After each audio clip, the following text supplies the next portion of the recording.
samahan niyo po ako ngayon dito dahil mayroon pong nag-request na babahala sila. May nakakuha ng kamera na may puto po pinasa sa atin. Ito ang kanilang namataan kahapon ng alas 2 ng hapon. Doon sa kanilang lugar, grabe po ang kulay ng langit, nag-iba. Hindi nila inaasahan, first time daw nilang makakita. Mula nang napanood nila yung video natin na mayroon ipinapaabot si kaibigan na yung kulay sa kalangitan na kulay dugo, yung sinasabi ng ating kaibigan, masamang sign yan. Nangyari talaga yan doon sa Cebu, yung 6.9 magnitude na nakagawa talaga ng mga butas, no, doon sa lugar nila doon sa Bugo, Cebu. Kaya nandito po tayo para tugunan. Subukan natin sila ninyo, baka mayroon silang impormasyon. Kasi hindi naman po pumunta si kaibigan ngayon. Kaya subukan ng tawagan. Kaibigan? Ninyo? Ay, salamat. Kanina ka ba? Ay, salamat. Taod-taod na din mga idol. Gusto kong itanong sa inyo kaibigan, mayroon kang nakikita na masama? Kasi mayroon pong nag-alala patungkol sa nakuna nila ng kamera. Ang kalangitan bigla daw nag-iba ang kulay na sobrang blue pa man daw ang kulay nun. Ano po ba ang ibig sabihin nito? Wala kang nakitang impormasyon kasi wala ka man pong balita sa akin.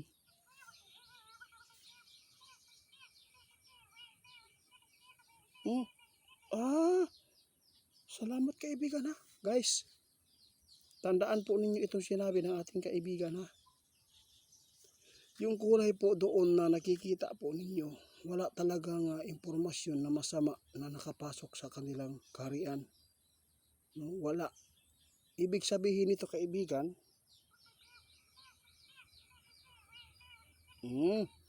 reflection dahil sa sobrang init mga idol, no?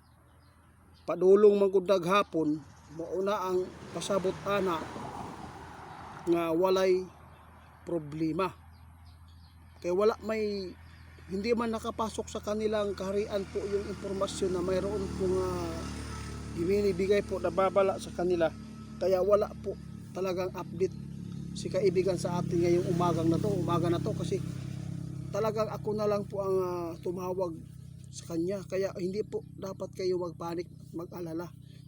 Dahil sa lugar ninyo, wala pong nakita si kaibigan na yung nakita ninyo na kulay nag-iba doon sa langit ay kalamidad o ano. Ito lang po ang pakinggan natin.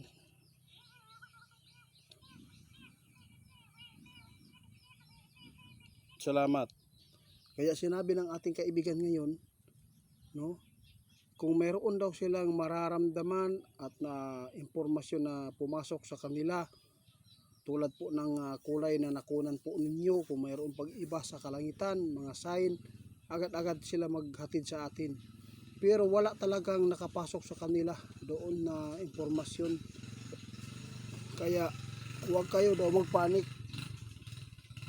Dahil si kaibigan, mayroon po talaga siyang ipinapaabot noong isang linggo. No? Yun po talaga ang paghanda natin kahit hindi man po nakita ninyo dyan na mga sign na yan.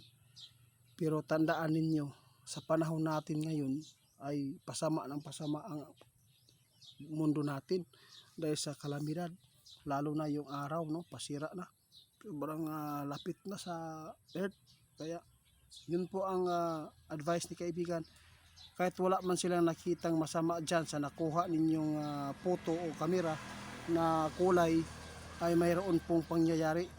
Tandaan natin, kahit ano pa man yan, wala silang nakita, mag-ingat pa rin kayo at maghanda lagi. Dahil hindi po natin alam ang mga darating na sakuna at yung mga sinasabi po ng ating kaibigan ng mga advice lagi. Yun po dapat po natin paghandaan. Sa ngayon, wag lang tayo matakot mga idol ha. Dahil si kaibigan, gawin natin itong thumbnail, yung pinasa sa atin ng ating subscriber na ito po yung kulay, dalawang klaseng kulay.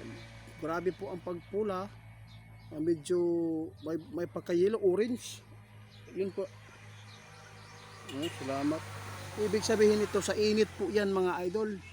Lalo na may mga lugar ngayon ay hindi ranas ng pag-ulan. Kaya sa lahat ng makapanood sa atin, salamat po sa inyong pagtiwala.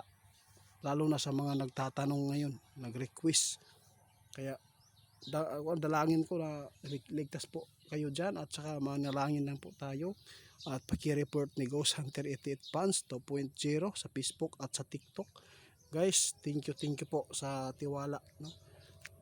Yung mga nag-request sa amin, daghang kayong salamat. Basta sana ay napakinggan po ninyo itong babala ng ating kaibigan, kahit wala silang nakita impormasyon na masama dyan sa photo na nakunan po ninyo na kulay sa kalangitan. Huwag pa rin magkampante, mag-ingat pa rin, dahil po hindi po lahat ng mangyayari sa mundo ay may mga update ang ating kaibigan. Kasi alam po ninyo, walang iba po ang mamayari po dito sa ibabaw ng mundo, ang Panginoon lang. Kaya maraming salamat sa inyo.